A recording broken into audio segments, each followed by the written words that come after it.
Dices a los bautistas, ¿verdad? Oh, de veras, perdóname, hermano. Yo pienso que todo es automático.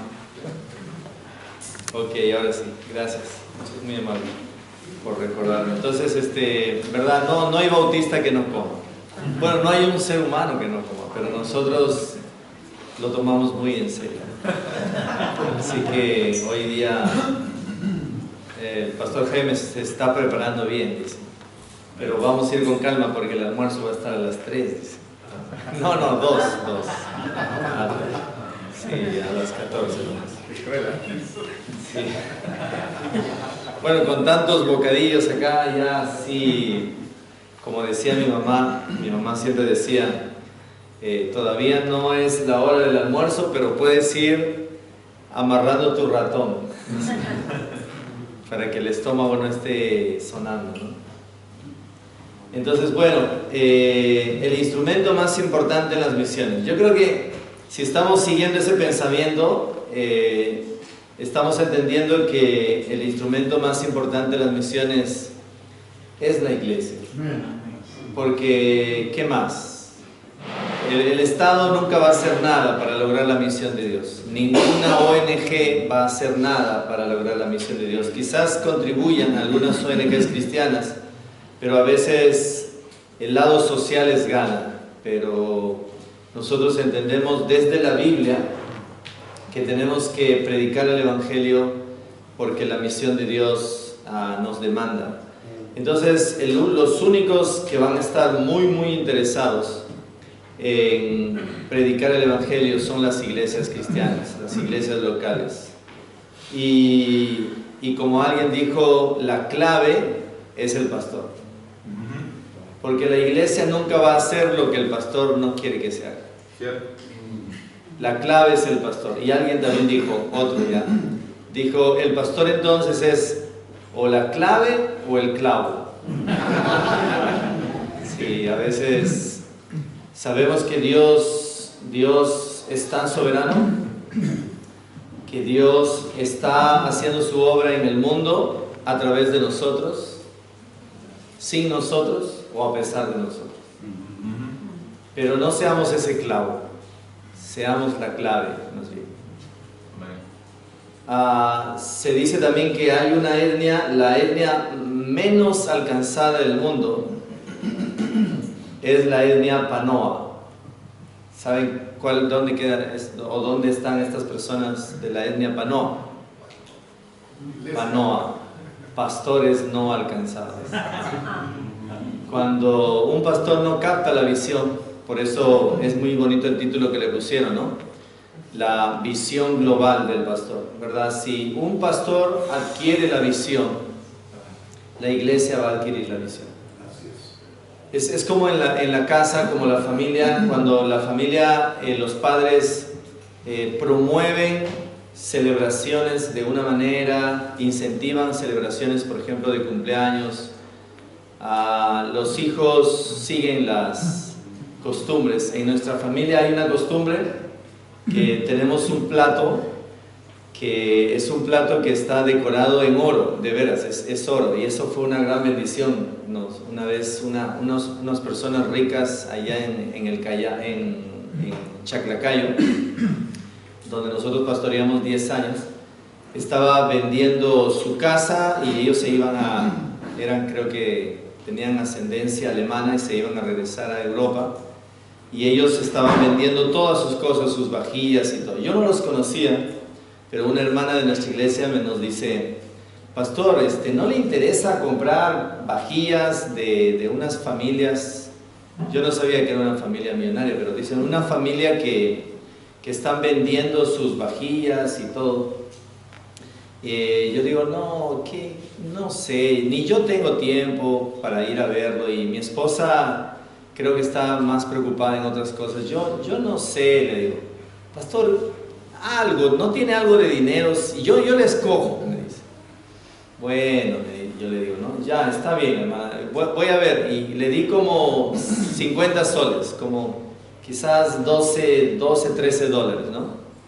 Y le dije, hermana, mira, tengo esto, cómprame algo, pues. Ya tú elige algo bonito para mi casa.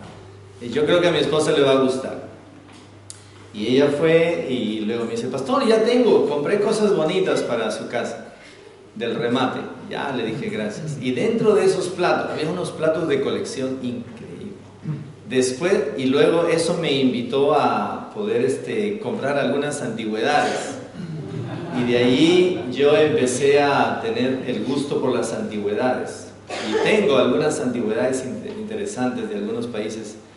Pero resulta que trajo a mi casa unos platos decorativos de pared increíbles, de diferentes lugares, de Inglaterra, de Escocia. ¡Wow! Yo cuando miré eso dije, ¿y mi dinero alcanzó para todo esto? Me dijo, sí, pastor, ella me dijo, lleva todo esto que quieras, elígete y ya por los 50 soles. Y dentro de eso había un plato pequeño, que era como un plato de postre, azul, todo así de cobalto, y tiene bañado en oro de 18, legal. Y entonces vino ese plato y yo me quedé impresionado. Así que ese lo cuidamos ahí bien, ¿no? Yo siempre digo, ese plato solamente lo usamos cuando es el cumpleaños de alguien, de la familia. No lo prestamos para afuera, pero es cuando es el cumpleaños de alguien, le damos el honor, le honramos y le decimos, vas a tomar el desayuno, solo es para el desayuno, y ahí toma su desayuno en ese plato, prepara sus sándwiches y todo, ¿no? Cuando lleguen a mi casa, pregúntenme por ese plato, se los voy a enseñar, solo que lo miren nomás, ¿no? Porque luego yo les digo, nadie va a lavar ese plato, yo solamente lo voy a lavar y yo lo voy a secar y lo voy a guardar en la vitrina para el siguiente cumpleaños. Porque lo siento tan bonito y lo veo tan valioso que lo cuido. Entonces mis hijos, a esto voy, no importa el plato, ¿verdad? Lo que importa es la costumbre. Pero mis hijos siempre, cuando llega el cumpleaños, dicen, y ahora le va a tocar comer en el plato de oro, dicen. Y ellos ya tienen esa costumbre. Y yo me imagino que cuando ellos se casen, van a seguir esas costumbres. Y miren la influencia que podemos causar en nuestros hijos. Nuestros hijos así celebran las Navidades. Algunos niños ni celebran la Navidad porque los padres no les importa la Navidad y no celebran. Dicen, todos a dormir, mañana es un día feriado, así que duerman. Y los niños crecen eso. Y se desarrollan las cosas. Y la iglesia es igual, hermanos. La iglesia es movilizada cuando el pastor capta visiones, y cuando el pastor ha sido movilizado, la iglesia va a ser movilizada. De eso se trata ahora y vamos a tratar de ver qué nos quiere enseñar el Señor. Entonces avanzamos y vamos a ir a Mateo capítulo 28, por favor. Mateo capítulo 28, versículo del 18 al 20. Vamos a hacer una cosa diferente ahora, como vamos a interactuar un poquito más.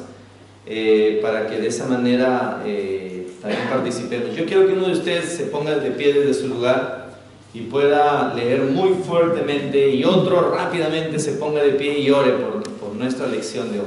¿Ya? Por favor. Uno lee el pasaje y no los 3 puntos ahí que ya me ganaron, ¿verdad? Pero el pasaje y uno ora. Sí, por favor, hermano Roberto. Y Jesús se acercó y les habló diciendo, toda potestad me es dada en el cielo y en la tierra.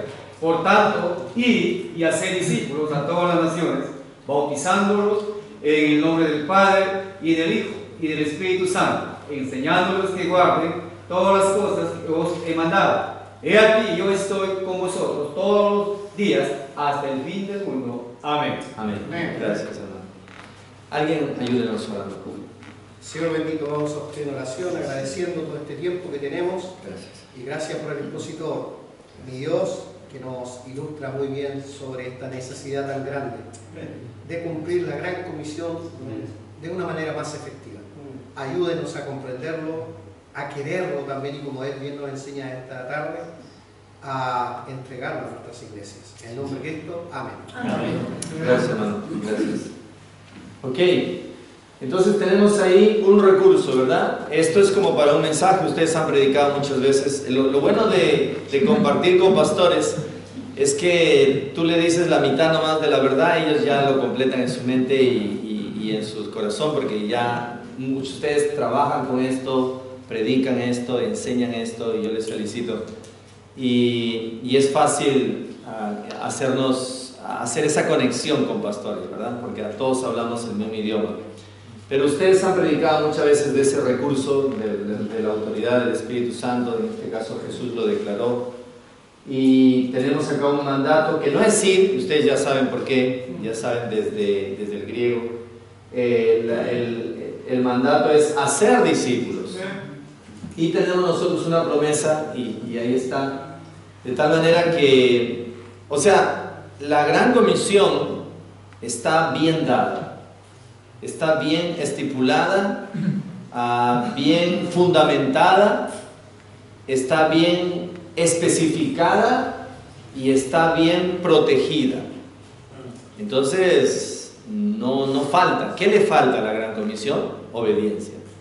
A veces es la gran omisión y no la gran comisión. Pero la gran comisión nos demanda. Y acá vamos a hablar de una demanda, y eso nos obliga a pensar en esto. La mayoría de las iglesias han sido, de alguna manera me quiero incluir acá, hemos sido seducidos por una mentalidad de solo Jerusalén, solo Jerusalén. Hasta los hermanos de nuestra iglesia tienen un lugar donde sentarse en el templo, ¿verdad? Si yo le digo al pastor Jaime, ¿quién se sienta en esta silla? Él sabe. ¿Y quién se sienta allá en esa de la esquina? Y pobre si viene un invitado nuevo y se sienta en la silla. Hay hermanos que se paran delante de él y lo miran. Ni lo saludan al nuevo que vino, sino le dicen, ¿qué haces con mi silla, verdad? Nosotros somos de hacer las cosas rutinarias, hacemos hábitos, hacemos rutinas, somos muy cuidadosos a veces en eso, no queremos que nadie cambie eso, y ese confort, porque creo que no le podemos llamar otra cosa sino confort, hace que amemos mucho lo que ya manejamos, lo que ya conocemos, lo que ya percibimos como una zona segura o un desarrollo de trabajo estable, ¿no? Cuando nuestra misionera Vanessa, que si nos permite el tiempo vamos a conocerla ahora de alguna manera, ella un día me dice, pastor, siento que el Señor me está llamando a la obra misionera. Yo le digo, bueno, Vanessa, está muy bien, qué bueno. Y ella me dice, pastor, ore por mí. Sí, claro. Y bueno, yo con sinceridad ni oré mucho, porque yo la veía a ella una señorita, era obstetra, pero no veía mucha convicción, ¿verdad? Hasta que un día vino un hermano, el hermano Pat, él trabajó 20 años en el mundo islámico y ahora era un expositor, vino a Lima, dio una conferencia sobre cómo trabajar con musulmanes, y yo le digo, Vanessa, ¿no te gustaría ir? Me dijo, sí, pastor, vamos. Fuimos un grupo con otros jóvenes de la iglesia, y ella escuchó y me dice al final, pastor, creo que el Señor está llamándome cada vez más fuerte, quiero ir al mundo islámico como misionero. Yo dije, ¿para qué le traje a esta chica? Ya está poniendo las cosas complicadas, ¿verdad? Porque nunca en nuestra vida, hemos enviado misioneros aquí a Perú, enviamos a Bolivia un misionero cuando estábamos en la iglesia anterior, en la iglesia en Chaclacayo, pero al Medio Oriente, y yo me parecía bastante desafiante, ¿no? Entonces, bueno, había un viaje exploratorio que iba a ser un hermano, un movilizador de los Estados Unidos, iba a llevar candidatos al Medio Oriente, y ella juntamente con otra señorita de nuestra iglesia tenían el deseo de participar. Yo le dije, bueno, si ustedes logran juntar el dinero sin prestarse, está bien, yo creo que Dios va a confirmar, hagan ese viaje exploratorio, y cuando ya tengan el dinero, porque el costo del viaje costaba $3,000, eran como 10 días que iban a estar en el Medio Oriente, y una ONG cristiana les ayudaba con la mitad, pero ellas tenían que juntar 1,500. Entonces la condición es, si ustedes llegan a juntar, la iglesia les va a dar una ofrenda para su bolsa de viaje y puedan ustedes hacer este viaje exploratorio y ver qué les dice Dios.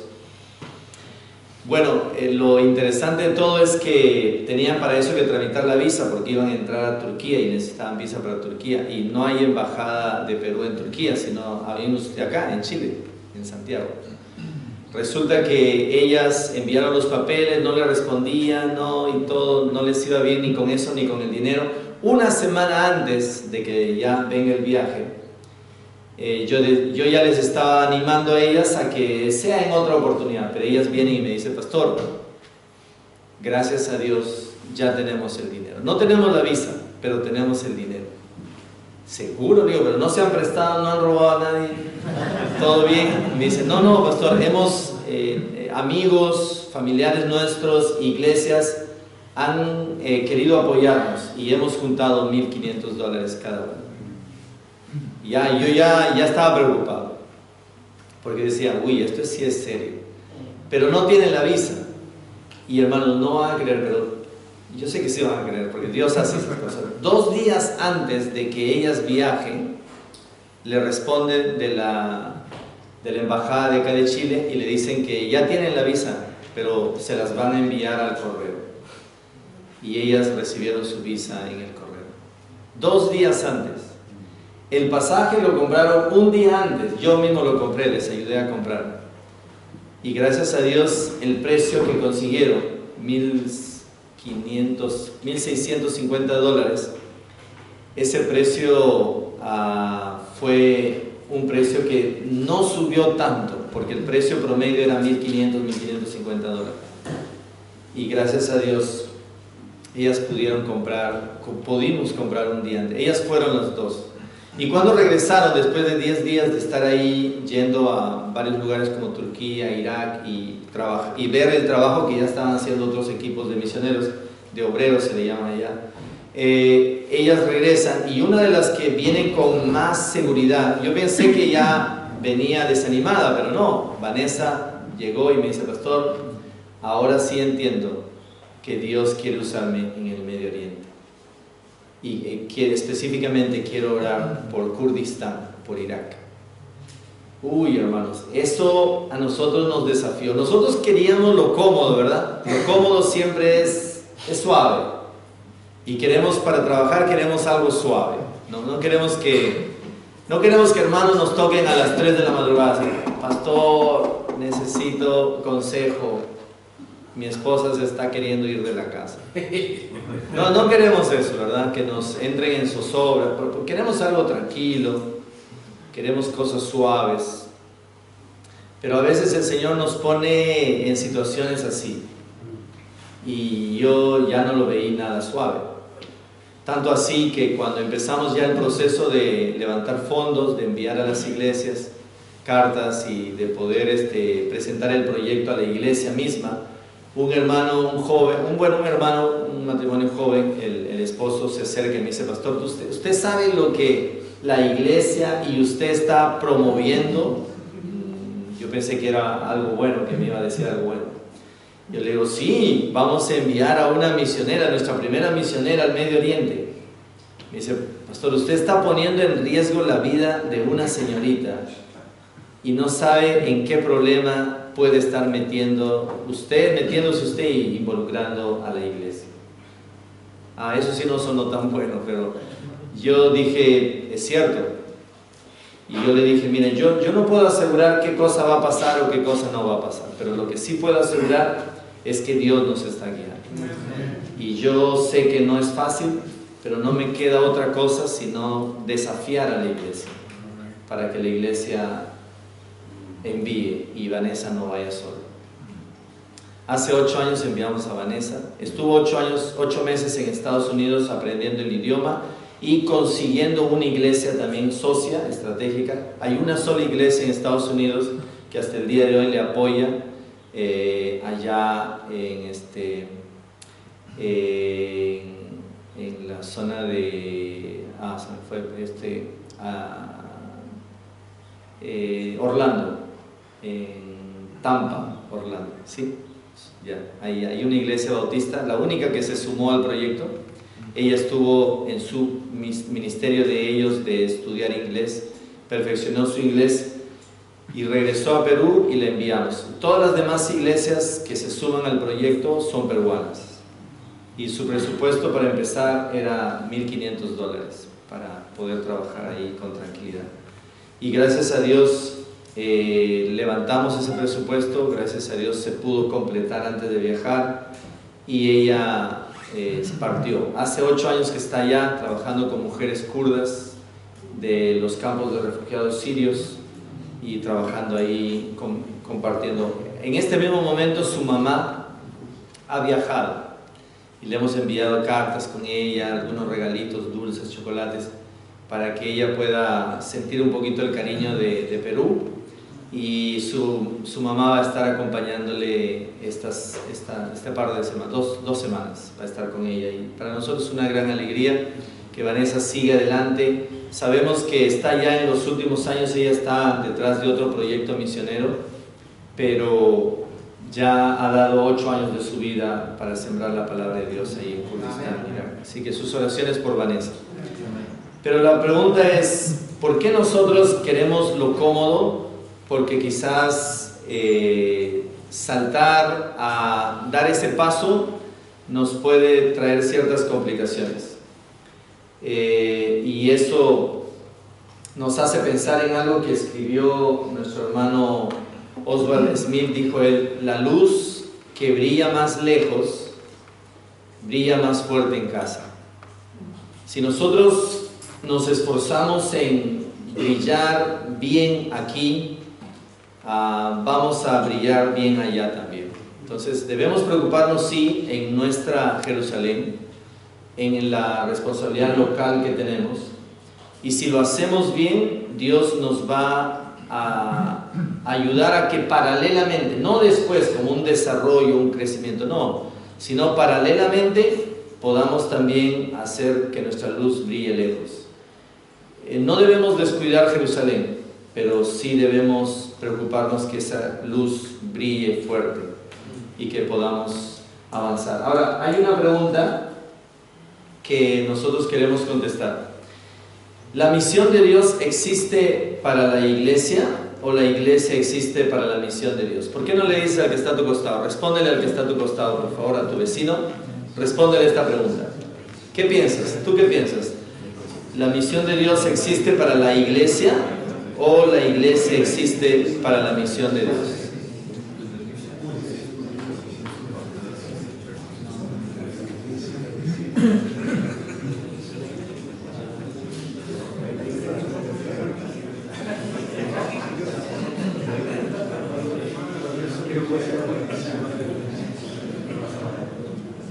Ok, ¿ya tenemos una respuesta? Sí, por ahí sospechamos. Ok, ¿qué fue primero, la iglesia o la misión de Dios? La misión de Dios, ya lo vimos en Génesis 1:28, ¿verdad? El triple mandato. Es decir, Dios es el importante y la misión de Dios tiene que ver con Dios. Y si la misión de Dios tiene que ver con Dios, entonces, ¿dónde ubicamos la iglesia?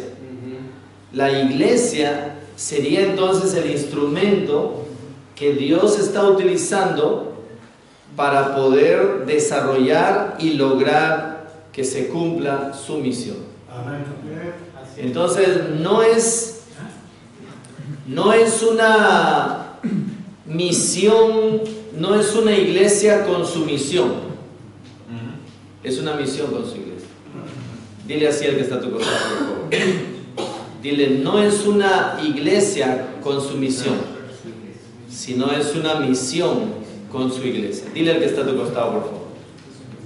Bueno, somos bautistas, pero podemos interactuar, ¿verdad? Dice, ay, pastor, ya pareces pentecostal. No, podemos decirnos algo. Es igual que decir, hermano, podemos darle una gloria a Dios, amén. Amén. Gloria a Dios. Y que no nos roben esa bendición los pentecostales. Los bautistas también damos gloria a Dios, amén. Y lo hacemos con buena teología. Sí, amén. Bueno, entonces, dile al que está, ya le dijiste al que está a tu costado. Sí. Bueno, entonces, hermanos, sí, no es una iglesia con su misión. A veces nosotros decimos, tenemos nuestra misión, ya sabemos para qué existimos, pero a veces es al revés. Dios sabe para qué existimos nosotros. Y Dios tiene su misión y tiene su iglesia para el logro de su misión. Si lo miramos de una manera gráfica en nuestra mente, esto es lo que estamos desarrollando en nuestra mente el día de hoy. Dios establece su iglesia para que su iglesia vaya a las naciones y las naciones vayan a Dios. Por ejemplo, si nosotros miramos a Israel, sería igual, ¿no? Dios establece al pueblo de Israel para que Israel, y como ustedes saben, ahí la gran comisión al pueblo de Israel era diferente, ¿verdad? Israel no tenía que ir a las naciones, sino que tenía que mostrarse a las naciones para que los pueblos sepan quién es el Dios de Israel. ¿Se acuerdan las expresiones? Entonces, pero la dinámica es la misma, porque Dios usa instrumentos, ¿no? Y Abraham fue un instrumento y así. Entonces, ahora vemos nosotros que en este tiempo Dios está utilizando como único instrumento a la iglesia. La dinámica de Dios es esta: Dios utiliza su iglesia para que la iglesia llegue a las naciones y las naciones puedan llegar a Dios. Ahora, cuando hablamos de iglesia, hablamos de la congregación y hablamos de los misioneros. Tiene que haber una asociación estratégica. No son misioneros empezando iglesias. No funciona así, ¿verdad? Son iglesias comenzando iglesias. Los misioneros, o sea, las ovejas que dan a luz, ovejas. Las iglesias que dan a luz, iglesias. Pero a veces hay misioneros que se mandan solos, ¿no? Ahora, a veces son muy intrépidos, hacen la obra de Dios, y Dios, que es soberano, bueno, tampoco no vamos a decir que esas almas no se han convertido completamente. No podemos juzgar, pero sí, lo que sí podemos decir que no está bien. Porque además no está bien por dos lados: por el orden de Dios, porque debemos honrar, como dijimos, no solamente al comienzo, ¿no? O mejor dicho, no solamente debemos honrar al final con los resultados, no solamente con el medio, con el proceso, sino al comienzo también. Y de tal manera que los misioneros deben ser enviados por las iglesias locales. Así lo vemos en el ejemplo de la Biblia. Si no hay ninguna iglesia local, claro, podemos nosotros hacer obra misionera, pero hay iglesias locales. No se puede decir en el mundo no hay iglesias locales. Sí hay. Y si ustedes no encuentran una iglesia local que desee enviarlos, pues oren por la iglesia local para que la iglesia asuma su responsabilidad y el pastor capte esa visión. Y si siguen conversando con el pastor y siguen orando y siguen conversando con el pastor y siguen orando y siguen conversando con el pastor y siguen orando, y aún así no hay ninguna intención de enviarles, hay otras iglesias, amén. Hay otras iglesias. Hay otras iglesias y hay que pedirle permiso al pastor. Pastor, ¿cree usted que puedo buscar otra iglesia que quiera enviarme al campo misionero? Y el pastor consciente va a decir, bueno, si nosotros no podemos asumir, por lo menos vamos a orar por ti y busca una iglesia que pueda hacer el trabajo completo. ¿Por qué? Porque no hay que detener la obra de Dios. No, nosotros no somos dueños de los candidatos. Los candidatos son de Dios. Dios los llama, pero la iglesia local tiene el gran privilegio de enviar. Pero si quiere perder ese privilegio, también lo puede perder por desobediencia. Dios va a juzgarlos. Pero cada iglesia tiene que asumir esa responsabilidad, porque Dios ha establecido a cada iglesia como enviadora. Como le dije al comienzo, ni siquiera la iglesia solo envía. La iglesia también debe ir a acompañar a los misioneros. Entonces, esa dinámica queremos desarrollar en nuestra mente. Ahora, esto nos lleva a una conclusión. Entonces, la iglesia es el instrumento de Dios para comunicar el mensaje de Jesucristo a todos los pueblos del mundo. Y la iglesia local, porque Dios trabaja a través de iglesias locales, es su instrumento primario. Significa acá lo más importante.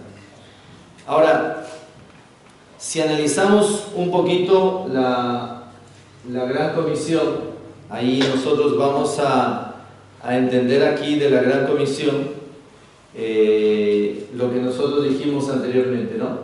Que tiene un recurso, un mandato y una promesa. ¿Qué significa eso? En otras palabras, ¿qué significa eso?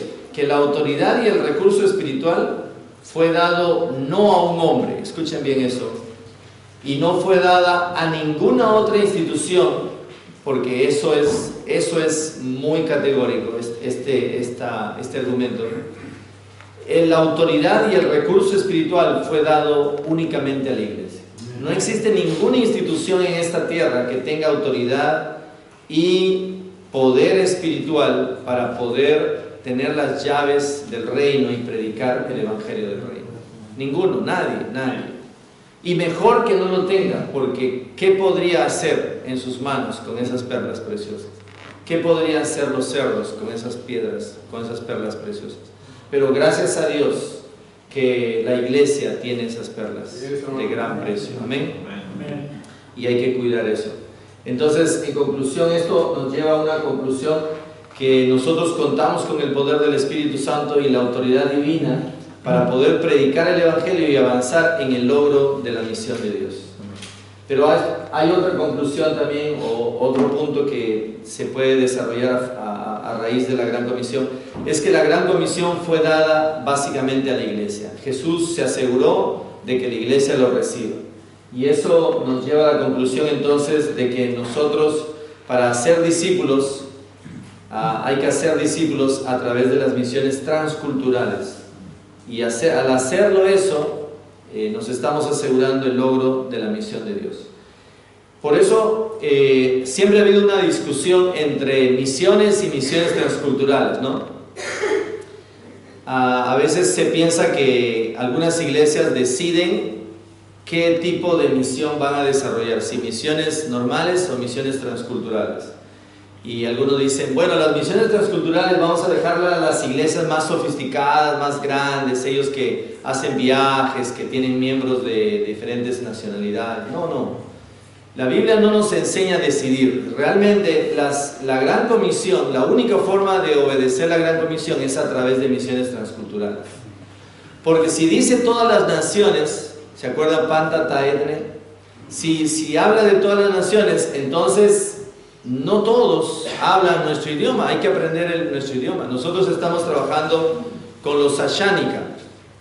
Y los Ashánica hablan otro idioma, tienen otra cultura, tienen otra cosmovisión diferente en la vida. Ellos toman masato, por ejemplo. ¿Qué es el masato? ¿Saben lo que es el masato? Yo le puedo... sí, acá Adelmo sabe lo que es el masato, ¿verdad? Puedes explicarle en tus propias... así, ustedes que están en la etnia. ¿Qué es el masato? Gracias, sí, pastor. explícales. Bueno, la bebida del masato naturalmente no es de los boras. Nosotros tomamos otra bebida que es la cabana de la misión de la yuca. Los grupos de Yahua, eso es un grupo étnico. Ellos preparan de la yuca, lo cocinan o lo sancochan, lo muelen. Pero otros grupos étnicos, por ejemplo los Ashánica, no lo machucan, sino lo mastican y eso lo ponen en el base, lo remueve en el agua para tomar. Entonces lo almacenan 3 días, otros lo hacen 8 días, que ya es fuerte. Sí. Con eso ya sí, ahora en lengua,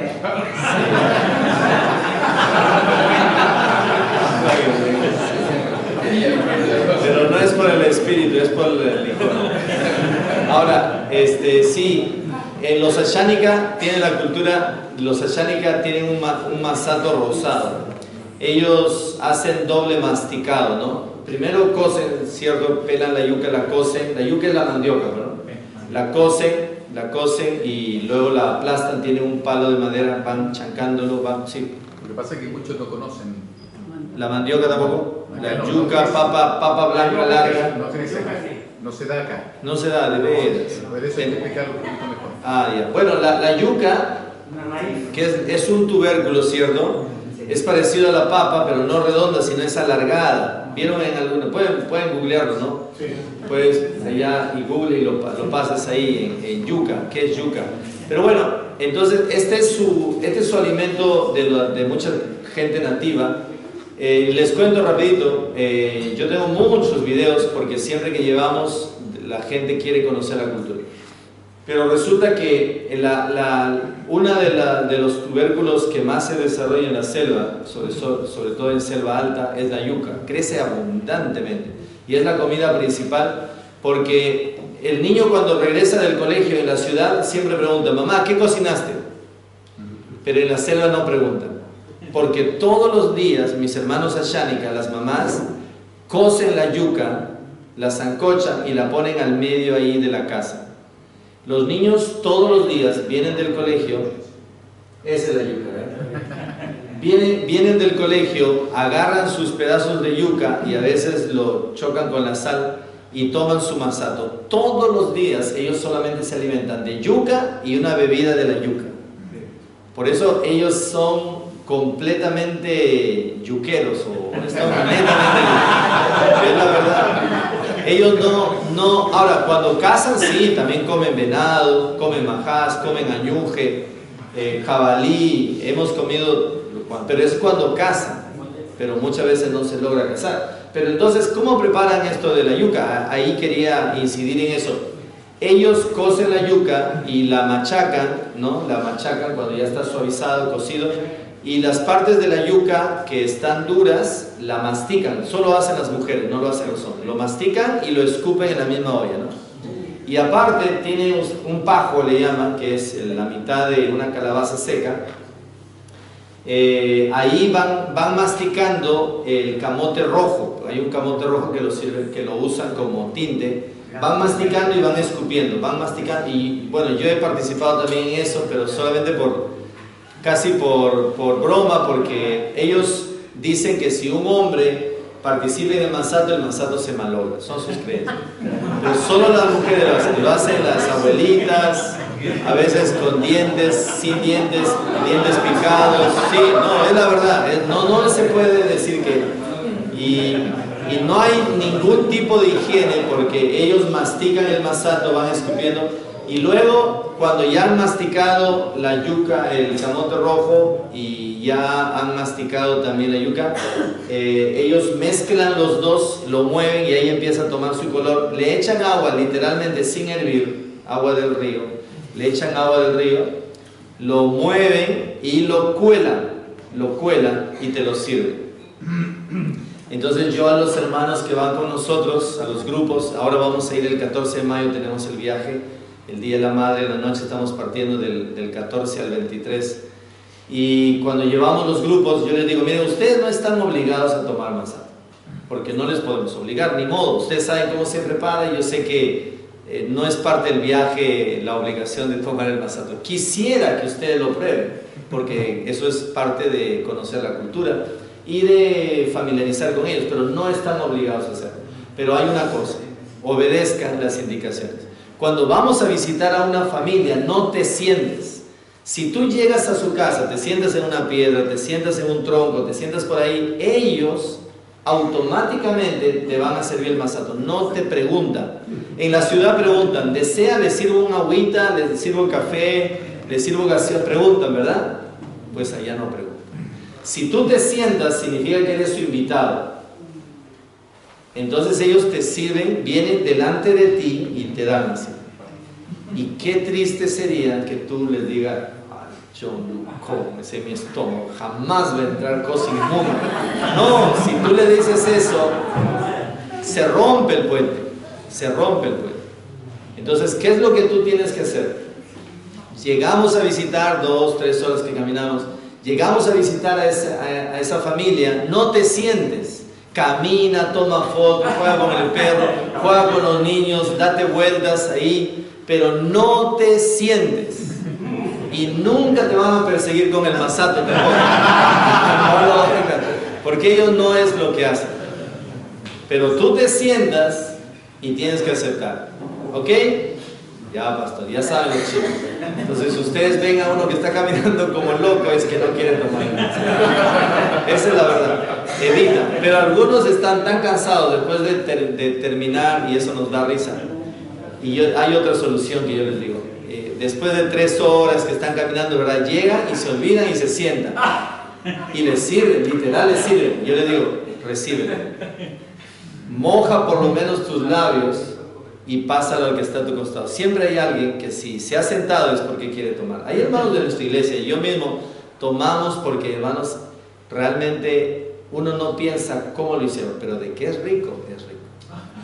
Ahí en la comunidad no se toma masato fermentado. La comunidad cristiana, entre los cristianos, no fermentan su masato. No, solamente es lo que le llaman masato verde. Tiene 1, 2, máximo 3 días. No dura, se acaba rápido. Nunca hay masato fermentado, así que no tenga miedo. No, más fermentado está esa manzana casi podrida en tu casa, que te lo comes a veces, o que haces un jugo, que el masato. El masato no se fermenta, pero sí hay gente inescrupulosa que hacen eso para embriagarse, ¿cierto?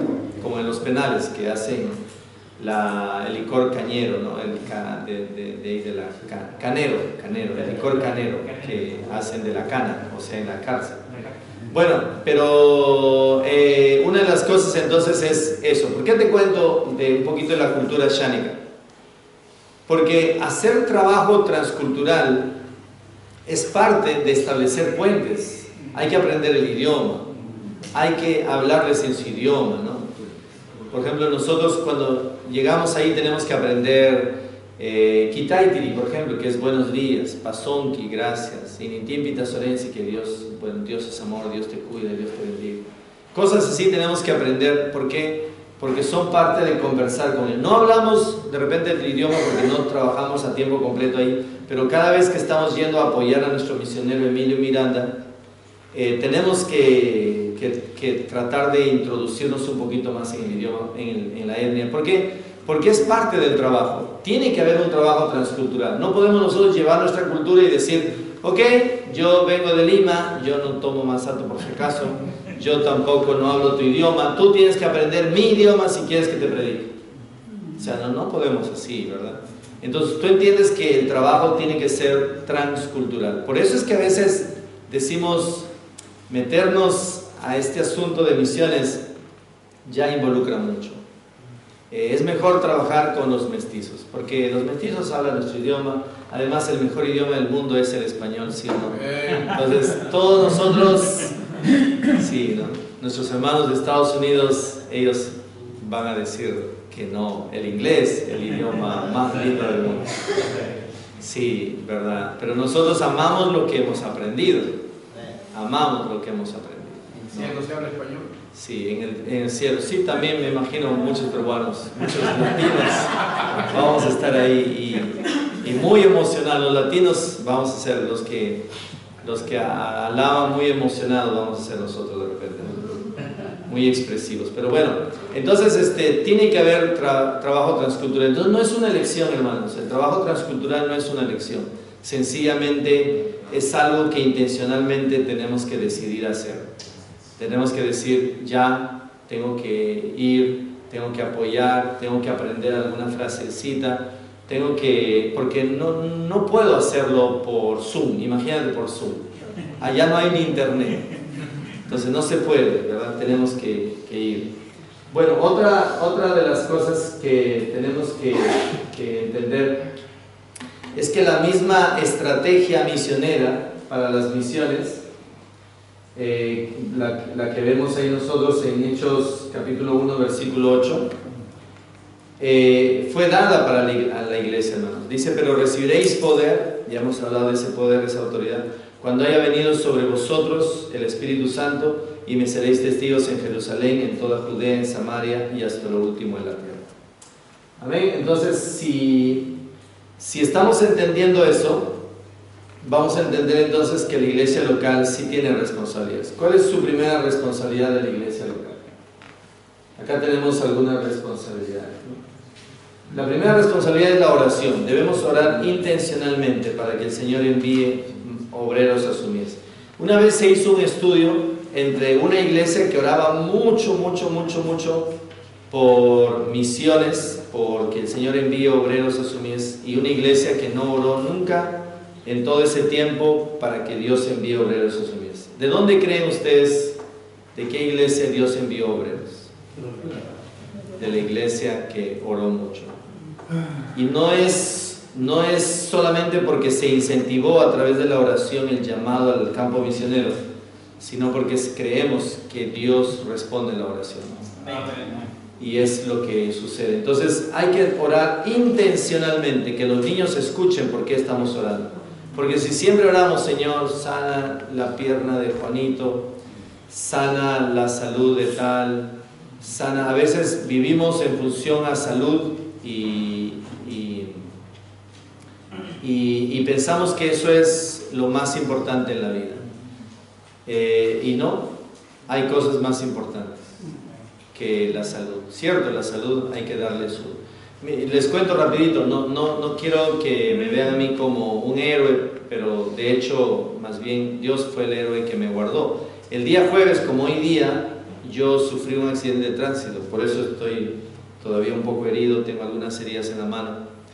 Me atropelló un carro y no pensaba, y gracias a Dios no fue fuerte, porque solo me golpeó la mano y la rodilla que la tengo muy negra y está con heridas, pero gracias a Dios fue solamente el golpe del carro, pero no me lanzó. Estaba con mi hija recogiéndola del colegio, caminando, y no me di cuenta, habían cambiado las vías porque estaban reparando, y una vía que era solamente de una vía se convirtió en dos, y yo solo miraba al lado derecho y le digo a mi hija, ya después de la moto cruzamos.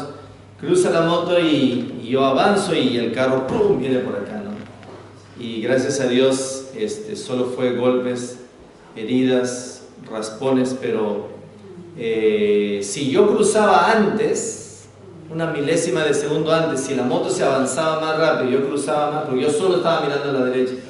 Si yo me lanzaba, el carro me golpeaba y podía haberme lanzado o agarrado la cadera, y eso sí podría ser, pero me golpeó solamente la rodilla y el brazo, ¿no? Me hizo girar y gracias a Dios no fue grave. Entonces, ahora, ¿qué significa eso?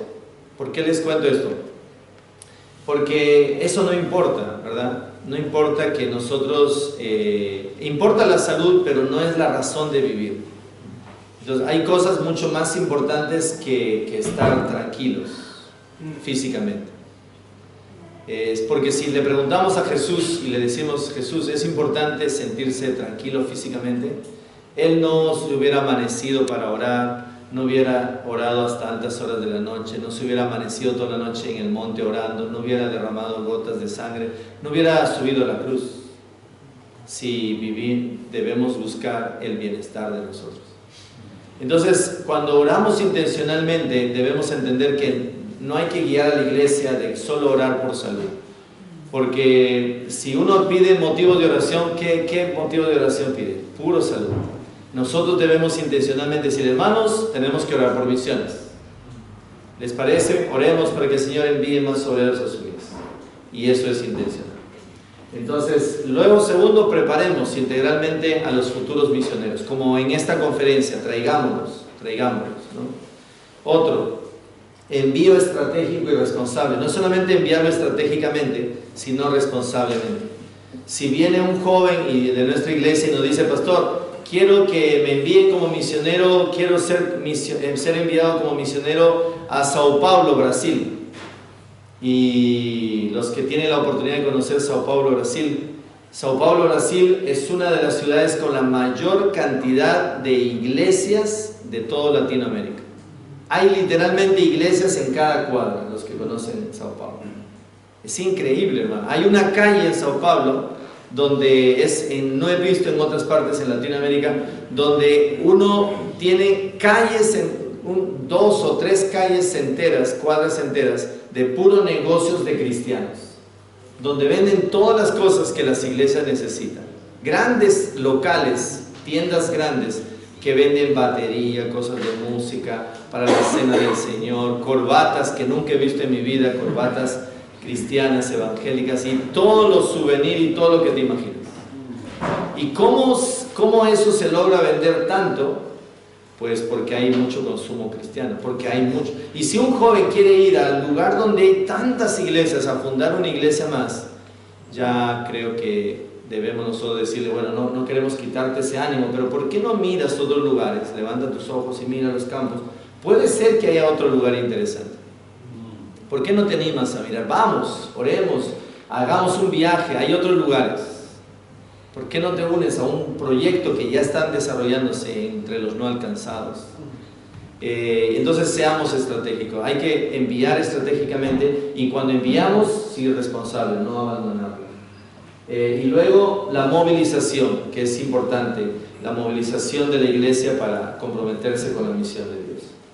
Y luego tenemos, por último, la visión misionera local y globalmente. Debemos desarrollar esa visión, y eso es lo que ahorita estamos tratando, que el pastor tenga visión. Si el pastor tiene visión local y global, la iglesia va a tener una visión local, pero también global. Y ahí está la dinámica de la iglesia misional. Hay una diferencia entre iglesia misionera, muchas pueden ser iglesias misioneras, pero iglesia misional es una iglesia intencional. De ahí viene la palabra misional. Es una iglesia que está en conexión con la misión de Dios, sabe por qué hace misiones. Sabe por qué hace misiones. Sabe que la meta es la misión de Dios. Y quiero compartirles algo que escribió este hermano Robert Saucy. Dice él lo siguiente: ¿cuál es la misión de la iglesia? La misión de la iglesia es glorificar a Dios por medio de ser como Dios en el mundo, vivir en el mundo como Cristo vivió en el mundo, permitir que su vida sea vivida a través de nosotros. ¿Y qué significa ser como Dios en este mundo? Dios existe en el mundo para buscar a todo hombre, para que lo conozca y tenga la oportunidad de tener una relación de salvación con Él y tener compañerismo con Él. Ser como Dios en este mundo, entonces, es actuar como Dios y ser como Él en el mundo, para que el mundo pueda ver su gloria y llegar a conocerlo. Vamos a compartir un video que se llama Esto es discipular, y con este video terminamos y luego tendremos un tiempo de oración.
final de todo lo que hemos visto, y con eso oramos, por favor. Dice lo siguiente: misiones no solamente es evangelizar aquí o allá, no es solo involucrarse en alguna medida. Misiones es vivir comprometido y hasta morir por ver que la misión de Dios se cumpla.